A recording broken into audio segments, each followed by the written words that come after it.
Ja, hallo liebe Freunde, heute in einem BMW Z8 haben wir ja schon öfter für euch gezeigt.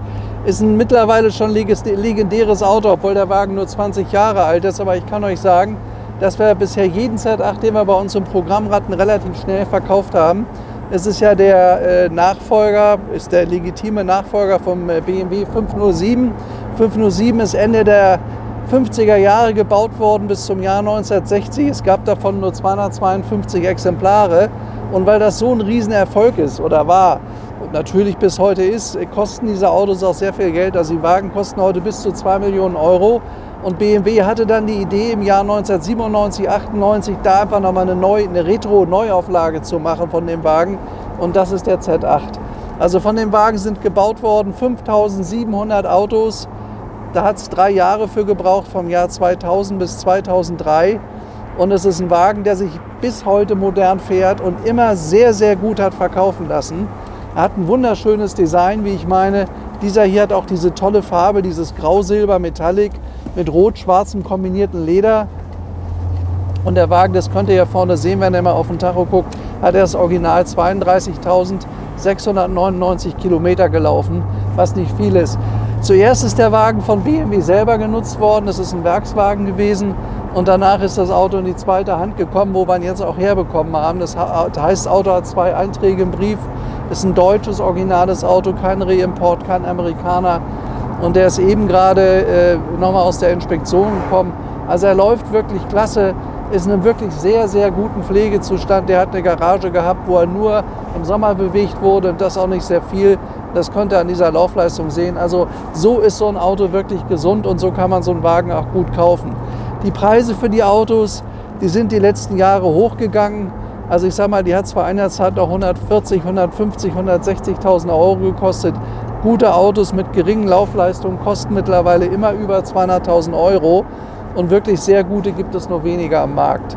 Das ist so ein Auto. Das Auto hat eine 5-Liter-Maschine. Das heißt, er hat richtig Drehmoment, 5 Liter verteilt auf 8 Zylinder. Das ist die klassische M-Maschine, also M-Motor, diese Sonderserie, die BMW immer als Sport-Sonderserie ja verkauft für sehr viel Geld. Das ist hier eingebaut in dem Wagen, hat 400 PS, ist in 5 Sekunden auf 100, hat eine 5-Gang-Schaltung, wie ihr hier vorne sehen könnt. Also das Auto lässt sich wirklich toll fahren, der hat auch richtig Power, verbraucht so um die 14 Liter. Und das ist für mich ein wirklich toller Gebrauchsklassiker, der ganz stabil in der Werterhaltung ist. Und wo ich eigentlich davon auszugehen habe, dass der Wert weiter hochgeht. Die Autos sind gesucht. In jede gute Sammlung gehört ein Z8. Das ist das, was ich sehe, wenn ich meine Kunden immer besuche. Immer wieder sehe ich Z8 stehen. Ich frage auch jedes Mal nach, weil alle, die wir bisher hatten, die sind alle weitergegangen. Das sind Autos, die haben wir nie lange gehabt. Die bringen auch immer wirklich einen guten Preis, weil sie halt eben, wie gesagt, 5000 Exemplare, gut ist nicht viel. Und mit dem Auto kann man sehr viel machen.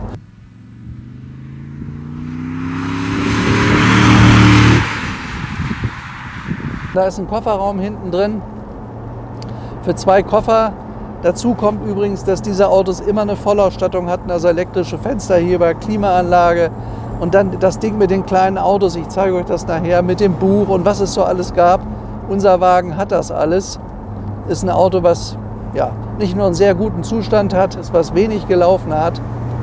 Hat auch diese schöne Farbe. Also ich finde das Rote hier, schaut euch das mal an. Das sieht wirklich toll aus in dem Z8. Es gibt ja auch teilweise sehr gedeckte Farben, die finde ich persönlich nicht ganz so schön beim Z8. Also das passt. Ja, jetzt gehen wir mal Gas. Ja, also er rauscht richtig los, aber es ist ein ganz sanftmütiger 8-Zylinder. Er brüllt nicht oder er donnert nicht. Das Auto hat eine super Straßenlage. Er ist leicht zu fahren, weil er eine Servolenkung hat. Was wichtig ist, also ich sage mal, ein 8-Zylinder ohne Servolenkung, das braucht immer Anstrengung. Also das kann auch von Ladies gefahren werden, dieser Wagen. Das ist also von Damen. Mit dem Wagen ist man immer gut angezogen. Man hat immer ein Auto, was eine wirklich wunderschöne, zeitlose Form hat. Und der Wagen ist trotzdem mittlerweile über 20 Jahre alt. Also dieser hier ist aus dem Baujahr 2001. Gebaut wurden die, wie gesagt, 3 Jahre lang bis 2003. Und dann war das eigentlich zu Ende. Auto wiegt 1650 Kilo, also 1,6 Tonnen gut. Gab es bei diesem hier nur mit Schaltung. Es gab aber 555 Alpina-Exemplare. und die hatten dann Automatik, aber die sind in der Regel nur in Amerika ausgeliefert worden. Und die haben ein bisschen weniger PS, haben Automatik, also wer es mag. Das Schöne an unserem Auto, er hat Alpina-Felgen. Die sind ziemlich teuer gewesen in Deutschland. Man muss ehrlich sagen, dass die deutschen Originalfelgen nicht ganz so schick waren. Die Alpina-Felgen haben wirklich toll ausgesehen. Und ich kenne also mehrere Kunden von uns, die haben dann die Originalfelgen noch liegen und haben sich die Alpina-Räder drauf gemacht, was ich sehr gut finde. Sieht toll aus bei dem Wagen, hat der hier auch. Ja, ist ein Auto, wo man schön bequem drin sitzt. Ist ein ganz toller Cruiser, kann man fast sagen, obwohl es eigentlich ein zweisitziger Roadster ist. Passen wirklich nur 2 Leute rein beim Fahren. Aber ich sage mal, das macht nichts weiter. Also wer einen tollen Gebrauchsklassiker haben möchte, um die 200.000 €, sage ich mal, der ist mit dem Wagen, das ist hier wirklich die erste Wahl, denn eins steht fest, der Wagen hat auch Zukunft, dadurch, dass er auch diese moderne Technik hat. Also die ganzen Schwierigkeiten, die manchmal alte Autos haben, die 60, 70 Jahre alt, das hat er nicht. Modernes Aggregat, moderne 4 Scheibenbremsen, die gut zupacken, tollen gerader Auslauf. Das ist ein Auto, was man wirklich sehr, sehr gut fahren kann. Und was sehr schick ist, wie ich meine. Also bei schönem Spätsommerwetter, wie wir das heute haben, ist das ein herrlicher Wagen zum Cruisen. Er zieht auch kaum. Die haben hinten, das könnt ihr sehen, so was Ähnliches wie ein Windshot gemacht. Man hat ja hier die Kopfstützen so gebaut, dass wenn es da mal einen Überschlag gibt, dass man da nicht im Kopf kürzer ist. Und man hat zwischen die beiden hinteren Kopfstützen hat man dieses bewegliche Windshot gesetzt. Und das garantiert natürlich, dass es auch kaum zieht in dem Auto. Finde ich sehr gut gelöst, ist nicht aufdringlich, ist nicht so eine riesen schwarze Platte da hinten oder so, ist in Wagenfarbe, in Lederfarbe, also in Rot. Finde ich sehr, sehr schön. Ach ja. Heute haben wir wirklich schönstes Bergwetter. Eigentlich hätten wir in die Berge gehen müssen. Aber ich habe gesagt, wir haben den Z8 jetzt gerade bekommen, der ist ganz neu hier. Komm, lass uns mal eine schöne Fahrt machen, weil nachmittags in der Sonne macht mir das auch mal viel Spaß. Also ich kann euch sagen, dass ich das heute hier richtig genieße mit diesem Auto. Es ist ja wirklich schönes Wetter. Ich möchte mich bei euch auch mal bedanken für die vielen netten Kommentare, die wir immer bekommen. Das motiviert mich wirklich. Ich habe ja am Anfang, als ich das vor 9 Monaten angefangen habe, gar nicht so genau gewusst, ob das wirklich richtig ist. Es gibt ja auch eine Menge Leute, die kritisieren dann, aber mittlerweile, ich merke, dass wir wirklich Freude verbreiten damit. Und ihr schreibt uns das ja auch. Wir kriegen auch jede Menge E-Mails. Wir haben uns auch überlegt, die mal zu veröffentlichen zum Teil, weil wirklich man merkt eigentlich, welche schöne, positive Gesinnung der Freiheit dahinter steht. Und ich kann euch nur sagen, verteidigt diese Freiheit, weil Automobil ist immer Freiheit, Automobil sein. Und man kann nur sehr hoffen, dass die Politik das auch wirklich versteht. Was ganz wichtig ist, es gibt ja mittlerweile grünen Wasserstoff. Und grüner Wasserstoff kann von Verbrennungsmotoren verbrannt werden. Und zwar mit 0 Emissionen. Es bedarf noch einer kleinen technischen Änderung. Und da können alle diese Autos, wo es heute diese riesigen Produktionslinien weltweit gehen, weitergebaut werden. Die können grünen Wasserstoff verbrennen, verbrauchen und haben am Ende 0 Emissionen. Das muss nur politisch gewollt werden. Und da liegt ein ganz großes Problem. Technisch ist das mittlerweile alles möglich. Und damit ist auch diese Geschichte, einfach erstmal alles abschalten und verbieten, der völlig falsche Weg. Man sieht es jetzt bei Atomkraft. Man sieht, dass die Atomkraft dabei ist, ungefährlich zu werden. Es gibt ja Länder, da ist das weiterentwickelt worden. Das ist auf einem super Weg. Aber immer nur alles verbieten, das ist so typisch deutsch. Kann ich nur vorwarnen, das ist in unserer Geschichte schon ein paar Mal schief gegangen. So, also ich glaube weiterhin an diese tollen Automobile und ich werde sie weiter auch mit einer großen Freude benutzen. Und wir werden auch weiterhin wirklich tolle Filme für euch bereithalten.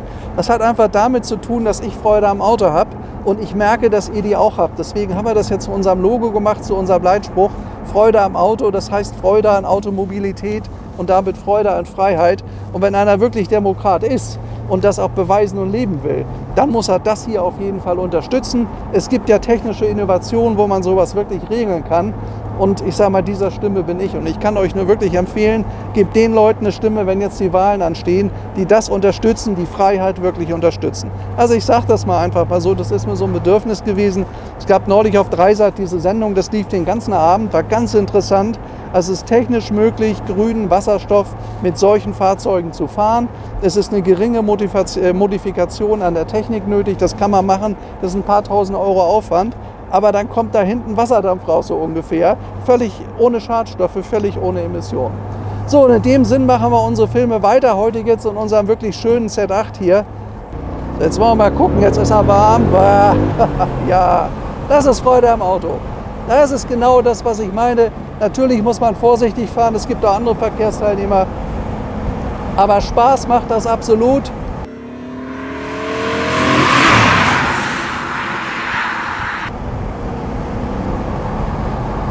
Und ich kann nur sagen, wer Lust auf sowas hat, der soll sich das gönnen.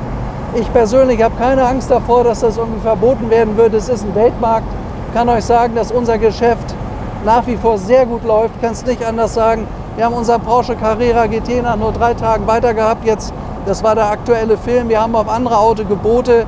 Das Einzige, was uns aufgefallen ist, ist, dass die Stimmung in Deutschland schlechter geworden ist, dass deutsche Kunden im Moment ein bisschen zurückhaltend sind. Aber der internationale Markt, und das sind wir mit YouTube, sind wir ja absolut international, da wird gekauft. Wir haben auch ganz große Objekte verkauft und die Freude weltweit in Australien, in den USA, bis hin nach Indien, das läuft weiter. Da ist nach wie vor Begeisterung für schöne alte Sachen und das wird auch so bleiben. Könnt ihr euch voll darauf verlassen.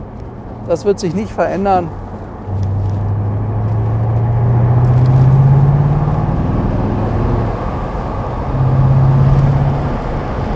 Ja, wunderschön in der Abendsonne. Schaut euch mal dieses tolle Armaturenbrett an. Es ist klassisch gehalten. Instrumente sind hier alle in der Mitte. Hier vorne die Tankanzeige. Da haben wir den Tachometer, der geht bis 260. Der Wagen riegelt bei 250 ab, dann fährt er Vollgas. Haben wir hier Drehzahlmesser, er dreht bis 6.500 Touren, was für eine 8-Zylinder-Maschine eine ganze Menge ist. Und hier vorne ist die Temperatur, auch vom Design wunderschön gemacht, wie ich meine. Auch, dass man das hier so zweifach unterteilt hat. Also hier unten hat man das wunderschöne rote Leder, oben hat man dieses Anthrazit Grau-Silber, sieht toll aus in der Abendsonne und hier ist praktisch die Belüftung fürs Fahrzeug von innen. Hier vorne ist die Lüftung an sich. Jetzt haben wir hier, ja, hier ist kalt, hier oben, unten und da ist die Klimaanlage, das hat das Auto auch. Dann haben wir noch hier Sportstoßdämpfer, Sportfahrwerk hier vorne. Da vorne haben wir die Alarmanlage, da kann er von innen abgeriegelt werden, wenn man mal durch irgendwelche dunklen Gegenden fährt. Naja, und hier hinten, das ist, was ist das eigentlich? Das Dach. Was? Ach ja, genau, Dach. Richtig, das Auto hat ja auch noch ein Dach. Hatte ich ganz vergessen. Weil mit so einem Auto fahre ich ja immer nur offen, weil es einfach Spaß macht. Aber ein Dach hat er natürlich auch und das ist elektrisch.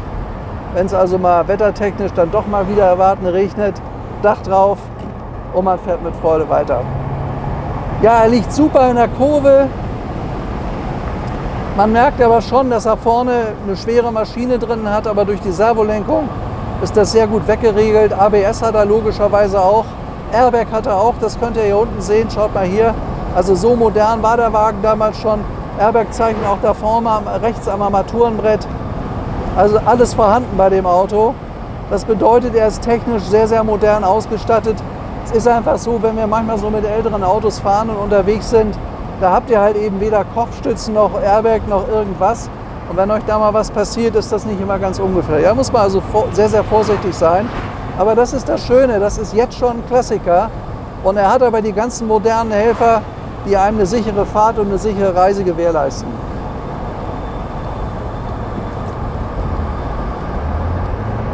Tja, BMW Z8, die Spiegel hier in Silber, schaut euch das mal an. Chrom sieht wirklich toll aus, aber ob es wirklich Chrom ist, weiß ich gar nicht. Könnte auch Plastik sein, aber es sieht zumindest so aus wie Chrom. Er hat ja 2 Rückspiegel logischerweise. So, jetzt geht es hier steil hoch. Also wenn man hier drauf tritt, der schiebt richtig an, der 8-Zylinder, der schiebt wirklich richtig an. Ist halt ein ganz modernes Aggregat, wie gesagt, war mal die M-Maschine. Spricht natürlich bei BMW wirklich für Leistung.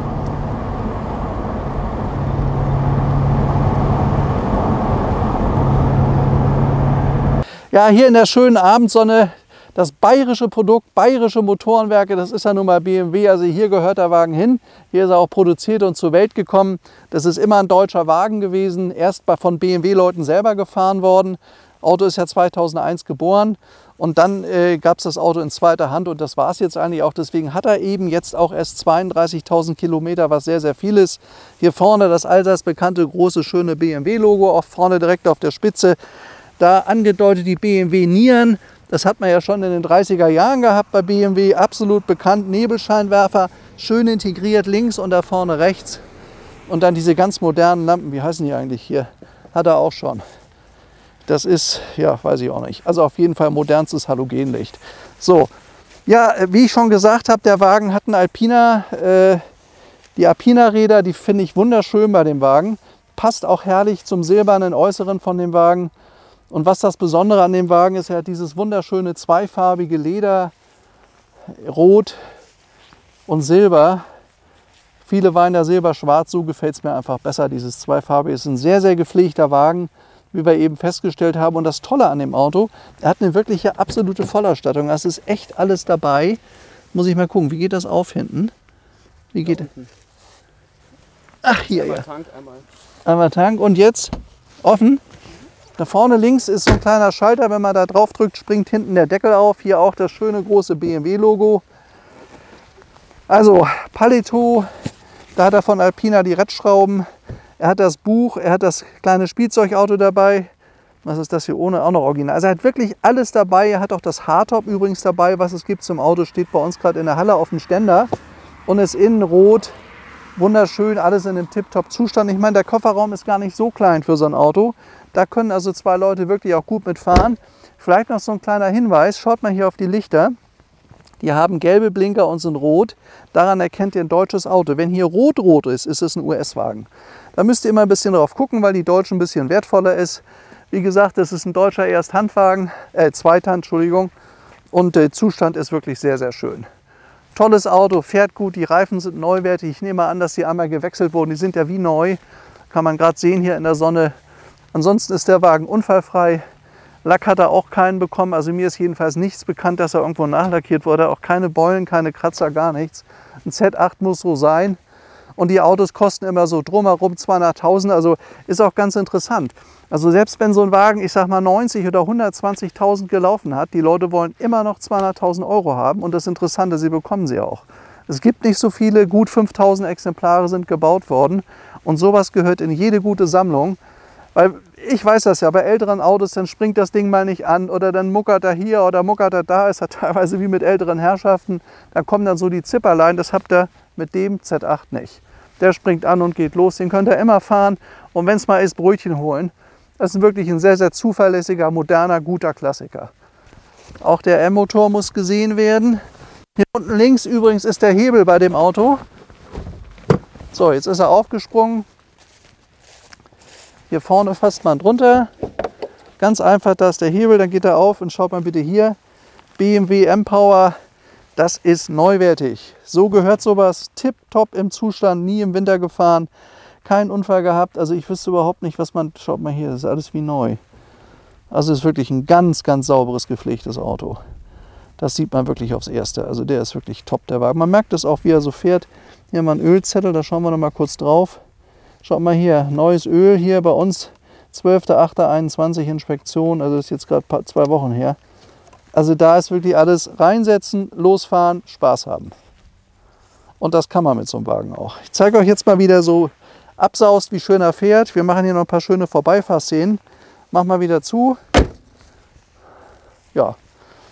Was dann? Ach so, also wie das geht, so ein Auto anzumachen, immer Gang raus, sicherheitshalber. Dann haben wir hier oben Schlüssel rumdrehen und hier steht Engine Start, Kupplung treten und wumm, da ist er. So startet man einen Z8. Was man nie vergessen darf, ist Angurten, ist ganz wichtig. Ich fahre gerne mit Fenstern runter, also möglichst offen und möglichst frei. Maschine läuft seidenweich, astrein. Also meine Filmerei, die nimmt mich ja doch mittlerweile ganz schön in Anspruch und ich kann euch sagen, dass es mir aber so viel Spaß macht, dass ich mir vorgenommen habe, jede Woche regelmäßig 2 bis 3 Filme zu machen.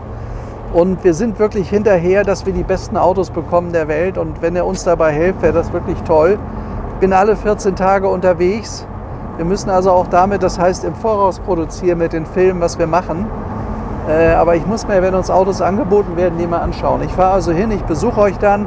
Das bleibt diskret. Wir haben auch teilweise Filme gedreht. Die haben wir dann nur für die Kunden gedreht. Die sind nicht in der Öffentlichkeit. Das ist auch möglich. Sowas machen wir auch. Muss aber nicht sein. Aber ich denke, wenn dann die Autos verkauft sind, früher oder später, erhalten wir das okay von den Eigentümern zu sagen, okay, könnt ihr hochladen, weil da sind echte Preziosen dabei. Es sind ganz tolle Autos dabei, die man normalerweise niemals zu Gesichte bekommt und wo man auch gar nicht weiß, wie die sich eigentlich bewegen lassen. Vielleicht noch mal so ein kleiner Hinweis. Wir haben natürlich ein ganz großes Portfolio an ganz verschiedenen Autos. Und manchmal beschwert ihr euch ein bisschen, der wiederholt sich ständig und was ist das denn für ein Clown und so. Naja, also ist nicht weiter schlimm, aber es ist manchmal sehr schwer, lückenlos zu referieren, wenn dann der Text schon alle ist. Und ich kann nicht wirklich jedes Auto komplett auswendig lernen. Also das ist einfach zu umfangreich. Ich habe zwar ein relativ großes Autowissen nach 35 Jahren, aber mir gelingt es teilweise nicht wirklich alles zu kennen und alles zu können. Also bitte ich dann so manchmal um Entschuldigung, wenn ich 5-mal das Gleiche sage, notfalls einen Ton leiser drehen, dann geht das auch. Aber das hat ein bisschen damit mit der ganzen Materie zu tun. Und da muss ich auch noch fahren und aufpassen, uns macht man ja auch noch Spaß und dann wiederholt man sich auch manchmal. Das kann natürlich mal vorkommen. Ja, jetzt schauen wir noch mal, was er kann. Also er zieht wunderbar durch, er hat richtig schön Kraft. Das ist ein ganz tolles Triebwerk. Oh, ach, guck mal hier. Schönes Auto. Also ein ganz toller Motor, der ruckelt nicht, der stottert nicht. Der geht ganz gleichmäßig nach vorne. Das ist ein Wagen, der sehr, sehr viel Fahrspaß macht. BMW hat er vor 40, 50 Jahren die Geschichte mit Freude am Fahren. Und das vermittelt einem der Wagen. Also Freude am Fahren hat man wirklich mit dem Wagen. Ist ein tolles Auto. Und ich finde es fast schade, dass BMW davon nicht mehr gebaut hat oder vielleicht noch mal eine Neuauflage gemacht hat von so einem tollen Roadster in einer ganz scharfen Maschine. Weil dieses Design damals von Graf Görz, das findet sich ja hier wieder, finde ich epochal. Also wirklich wunderschön, ganz elegant. Und Eleganz ist auch so ein bisschen meine Sache, die mir immer gut gefällt. Also so ganz plumpe Sachen oder zu spritzig gemacht ist nicht mein Ding. Schaut mal, wie der losgeht hier. Ja. Wunderschön, er zieht herrlich durch. Das ist wirklich ein sehr, sehr tolles Fahrgefühl, was es einem vermittelt hier. Es ist ein schöner Wagen. Das Auto liegt mir, macht mir Spaß und ich kann es euch auch wirklich empfehlen. Also mit dem Auto habt ihr Riesenfreude und was ich so interessant finde, kein Euro Wertverlust. Und ihr könnt ganz sicher sein, die alten Autos, die Volkslicht-Auto entwickelt sich immer mehr Richtung Kunstgegenstand. Das hat mit Umwelt gar nichts mehr zu tun. Und jetzt, wo man ja grünen Wasserstoff umwandeln kann, das heißt also, ihr könnt praktisch emissionsfrei damit fahren. Ich gebe der Geschichte noch 5 Jahre und dann wird das überall eingebaut werden. Bin ich ganz sicher. Da könnt ihr so einen Wagen bedenkenlos, völlig schadstoffarm auf 0 bewegen. Ja, und das ist doch die Lösung. Und wenn das kommt, wäre ja auch die Lösung, dass die Automobilindustrie mal drüber nachdenkt, endlich mal wieder Autos zu bauen mit richtig tollen Formen, mit richtig tollen Materialien, massiv, wie es früher gebaut wurde. Ich glaube, da gibt es echt Leute, die das toll finden und die so einen Wagen gerne 50, 60 Jahre behalten und dann auch weiterverkaufen. Und wenn man so nachhaltig Autos produziert, dann ist das auch ja, umweltverträglich, weil es muss ja kein 5. und kein 6. Auto dafür gebaut werden. Man hat ja den originalen alten, der hält sich. Und ich kann euch sagen, durch die Begeisterung der ganzen Leute, das hören wir ja, die Leute wollen ihren Wagen gerne pflegen und erhalten. Ja, liebe Fangemeinde, unsere Probefahrt neigt sich jetzt langsam dem Ende zu. Das hat mir wirklich wieder total Spaß gemacht hier in unserem neu eingetroffenen BMW Z8. Ich hoffe, ihr habt auch ein bisschen Freude dabei gehabt. Ich habe mal so ein bisschen mehr erzählt, aber so ein bisschen ausgeholt. Ich denke, manchmal ist das ganz interessant, für euch auch zu wissen, wie wir denken, wie wir das sehen, wie wir auch die Zukunft sehen. Ich sehe die absolut positiv. Und wir merken das an der weltweiten Nachfrage. Also der Geschäftsgang ist sehr stabil. Und die Leute, Politik geht mal so und mal so, aber letzten Endes, das Automobil hat die Welt bewegt wie nichts anderes und das wird auch so bleiben. Denkt an meine Worte, es wird so kommen.